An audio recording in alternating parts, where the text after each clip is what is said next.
You've already caught your first boo. I've been researching those guys. Well, these boos don't seem to like light much, that's for sure. They do their best to hide under furniture when they're stuck in a lit room. So I reckon that means that turning on all the lights in the mansion is the fastest way to find all the boos. Wouldn't you say so, youngster? Okay, now send me the boo and all the data you've got. Okay, there you go. Literally, there you go. Alright. Be careful, Luigi. Why? Literally, why? Oh, wait, is this the taboo in here? I gotta find him. I gotta find that ex of mine. Ah, I gotcha. Taboo, hush your mouth. Hush my mouth? She's telling me to shut up again. Never again, you heartless little witch. Gotcha. You're in my vacuum cleaner now. What are you gonna do? Nothing. Fantastic. Way to go, Luigi. Okay, now send me the boo data you got. Oh. Okay, fine. I guess the boos also serve as like a little save point kind of thing. I really should have got that heart. Yeah, well, I don't have a problem. Oh, that's right. This little heart thing, or that little thing always dispenses the big hearts. So if you're ever really low on hearts, you can come back in here and it's all well and good. Stop with the bomb! So annoying. You would be hiding in the baby carriage, you sick little turbo. Off you go! They aren't really affected by my vacuum cleaner that much. They don't like pull away as easily. So you can really just... Yeah. I don't need to do that every single time.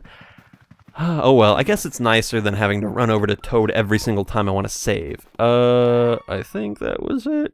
Yeah, that's it. Okay, so now we can just kind of go through and collect the boos at our leisure. It's all well and good. I don't have a problem with it. Stop looking at me, Toad. I wonder if he keeps track of where I am in the mansion, even when I'm not in the same room as him. Literally the most annoying hallway in the universe. Yeah, the game's not really that big anyway, so whatever. Let's just try to find those pesky boos. Oh, I guess I'll tell you a little story as I'm doing this, because I'm always a big fan of stories. There's always got to be one bomb, you super annoying, stupid, sassy ghosts named... Allo, I'm Boolala. Ooh, Boolala. Come to me, you little... Ah, I gotcha. I had a dream last night. Looks like you were born to capture ghosts. Yeah. Hold on, actually, I wrote it down. Here we go. Let me read to you guys really quick what my dream was, because this was a really intense emotional dream. I don't know if, like... Because sometimes I don't have really emotional dreams, but other times, like... I'm not going to say that sometimes when I drink alcohol, I have, like, really intense dreams, but in this case, I did. The night before, I had a little bit of alcohol, not that much, and I fell asleep. I had Bombay Sapphire, which is a little bit of gin. God, I'm so disgusted with myself. If I had seen myself... Hold on, pause. If I had seen myself back in, like, 2011, when I first made this YouTube channel, when I was a high schooler, and I didn't take a drink of alcohol until I was, like, 22. I was a really kind of like stiff, like, you know, straight shooter kind of kid. Never felt the need to drink alcohol, and I still don't feel the need. It's just something that I occasionally do, and it kind of helps me go to sleep a little bit. Not a lot, just a little. But man, if I had seen myself in like 5 years saying like, oh yeah, I'm drinking alcohol and stuff on YouTube, especially for on the innocent little Luigi's Mansion game, I would have been disgusted with myself, and I currently am disgusted with myself. But anyway, here's what I wrote. I had a dream that I met a girl named Phoenix at my school, who worked with me at my job. She said that I'm the glue that holds the company's morale together and the only reason that I still work here. That hit home hard to me because lately we've had this problem with one of our bosses. She's really, really bad. Everybody hates her. Morale is super low. So everyone's kind of quitting and moving on, and they don't want to be there anymore. So for her, this dream girl to say like, oh, you know, you're kind of the thing that holds the company together was really touching.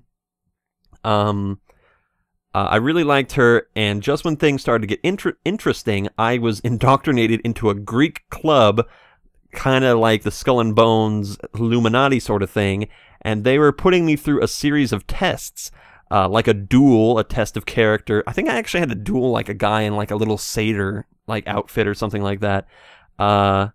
Yeah, we both had to outwit a guardian goat man. She disarmed him while I was busy talking to him. She like took the knife out of his belt or something. We went through a labyrinth together. It was like hell. It looked really scary. I failed one small test. It was something really trivial, as in Like, I didn't look her in the eye when I said I loved her or something like that. And she failed her test by mentioning me by name to a friend before a certain point. So, like, you're not supposed to tell somebody, like, basically, this is a dream about me being afraid that I'm going to lose somebody that I care about because I'm not, you know, really that well-versed in social norms. Sometimes I say things too early or too late, or it's just me being, like, having anxiety about people that I care about leaving because I'm not adhering to, like, social cues. I failed the test, and she was kidnapped and forbidden from ever seeing me again. We both loved each other. I remember she had some really cool tattoos. She had like this really cool like purple like star tattoo near her crotch. A lot of purple like kind of like foggy looking tattoos. It looked really cool.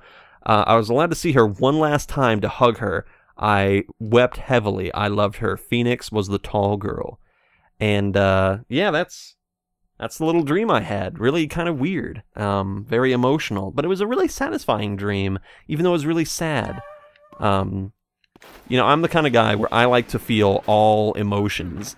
You know, I don't like to have that school of thought of like, oh, you're not, you know, because it's a bad emotion, you shouldn't feel it. I'm more than willing to feel the entire emotional spectrum: greed, anger, lust, hope, fear, willpower. Sorry, I'm just listing off the various Green Lantern Corps now.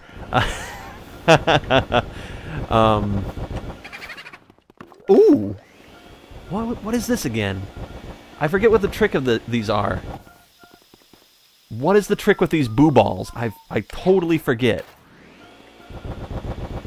I can't remember. I think they're just pointless, like, little red herrings? Yeah, they are. Just call me Game Boo! Why? You playing games with me, aren't you, Game Boo? No, Game Boo, come back here. I like how they actually took the time to give every one of these 50 ghosts, like, its own name. Unbelievable, there's no stopping you, Luigi. You found 1/10 of all the boos. Fine, let's save. Alright. There we go. You've already found 5 boos. You're a boo-snaring maniac. I understand you're worried about your brother, young feller, but just take her easy. You've got plenty of time still, so keep your shirt on. Why not go to the washroom and splash some water on your face? You'll feel much better, believe me. He's trying to get me to... I'll bet you that little... The Game Boy Horror has another secret little function where it's like, oh, I can see you when you're splashing water on your face, Luigi. You know, hold on. Before we continue, I feel like this is a good point for me to refer to the guide booklet and go to Professor E.Gadd's questions. Let's see. What's a good one? What's a good one? Should I collect all of these coins and bills too? That's a question. Answer, yeah, you really should, Sonny. When you find coins, bills, and jewels in the mansion, you shouldn't just leave them lying around, now should you? Collect all the treasure you want, because I'm not particularly interested in this stuff. I'm sure you can find some use for all those baubles. Interesting. See, it's just little stuff like that. Just little stuff like that. Okay, there's 3 types of ghosts. Here we go, yeah. It says, Ghost Lecture. As a result of extensive research, I have divided ghosts into several categories. Listen up while I explain them here. Also, am I the only one who gets bothered when they say several categories, but there's only like 2 or 3? You know, in my mind, several means like 7, or like 5 at the very least. Let's see, there's normal ghosts. There are several types of normal ghosts. So there's several types of categories, and then there's several types of normal ghosts, each with a different size and shape. They're not abnormally difficult to capture because they're, well, normal. There are also slightly special elemental ghosts, but you'll need to turn to page 15 to have more information about them. Portrait ghosts. Oh, here we go! I collected famous ghosts from all over the world and turned them into paintings, but those darn boos went and turned them all back into ghosts again. You've got to catch these ghosts so I can turn them back into paintings. That's horrible. Holy shit, this is like an I have no mouth and I'm a scream kind of scientist. Wow. Boos. Anyway, boos are the worst. The boos are the ones who kidnapped your brother. Boos are all hiding somewhere in the mansion. You've got to catch them. They're not willing to say you got to catch them all, but they're saying you got to catch them. Okay.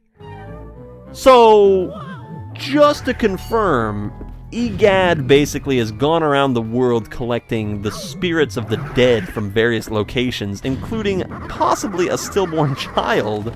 Also, that's a candelabra. So fucking annoying. Shut up. Hold on. Hold on. Look. Wee wee. Ah, the beautiful melody will not even give me the time of day. What must I do to win her passion? Yes! That's it. I will show her. I burn for her. My unbridled passion will scorch her soul. Holy shit. I didn't know we had Count Frollo manning the halls here. My god, man. Ah! That's terrifying. Your eyebrows, man.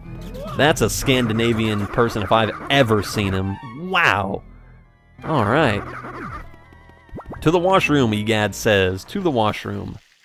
Splash some water on my face. Okay, I guess that was the only reason we came in here. There's no booze in here, no nothing. Oh, for a second I thought those water spouts were somebody laying in the thing. I could have sworn there's at some point I thought there was a ghost going on with a bathtub or something. Anyway, let's go in here. Oh, this washroom. That's bad toilet paper. That's really bad toilet paper. Sniffle, I dropped something really important. I dropped a really important thing into the toilet. I didn't mean to. This is Silent Hill 2. This is Silent Hill 2 when James Sunderland has to put his hand in the horrible vomit toilet. Luigi's finally got to do his actual plumbing business. I think this is actually one of the only times that Mario and Luigi actually do plumbing. I think in the Thousand Year Door, Paper Mario the Thousand Year Door, Mario does a little bit of plumbing, but this is about it. Goodbye. Oh, I meant to say goodbye, no! Huh, you're right. No point in crying over spilt milk. I suppose I'll just flush that old worry away. Yep, I'll just let it swirl on down to the depths. Toad is willing to allow whatever this important thing is to go down to the depths. Down, down, down to the depths.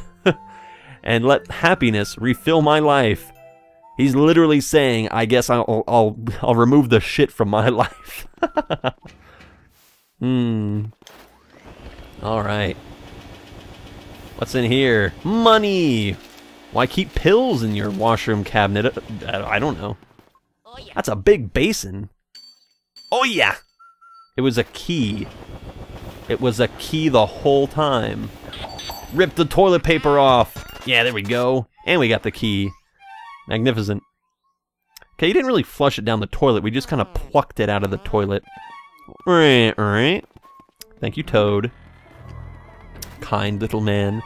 So, our Scandinavian, whatever the fuck kind of ghost, this guy, you know, it's probably cruel of me to say he's just Scandinavian because of his eyebrows. That's a little xenophobic, a little bit. Putting a stereotype on a man just because he has thick eyebrows, my goodness. No, I've known many people with horrible, horrible eyebrows and candelabras. And actually, I remember how to deal with him, too. We'll do that later.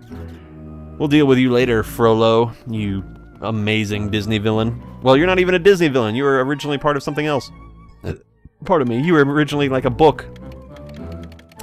But, ooh, I could just do this and be really annoying. It's not. I actually knew a girl named Melody. Melody worked with me at my job, and she was beautiful and so nice, and she was Mongolian, one of the only Mongolian people that I've ever met, like native Mongolian. She was born in Mongolia and came over to the United States with her, I think, boyfriend? I don't know. All I know is that she was really pretty, really nice, and had really fake boobs. They were gigantic. They were very clearly fake, but they were wonderful. And that's just not me bringing them up because, like, oh, Jared, Invisible Gunslinger, whatever the fuck my name is. Invisible Gunslinger likes boobs. I'm actually not that big of a boob guy, to be perfectly honest. Like, even my ex, who I was really in love with, she only had, like, B cups, and that's fine with me. Like, you don't have to have giant boobs. It's just whatever. I don't really get why people are so obsessed with giant boobs or whatever. Anyway, but she, on her first day... she couldn't button her vest because it was too small, and she asked me, of all the people standing around, she asked me, Jared, can you help me button my vest? And I'm like, oh god. So, I think I might have helped her with the first couple buttons, but I didn't actually, like, put my hands anywhere close to her boobs because, like, that was the first time I ever met her. So imagine the first time you meet a person, they're like, can you basically, like, help me button my vest that's really close to my giant boobs? Speaking of giant balls, whoa.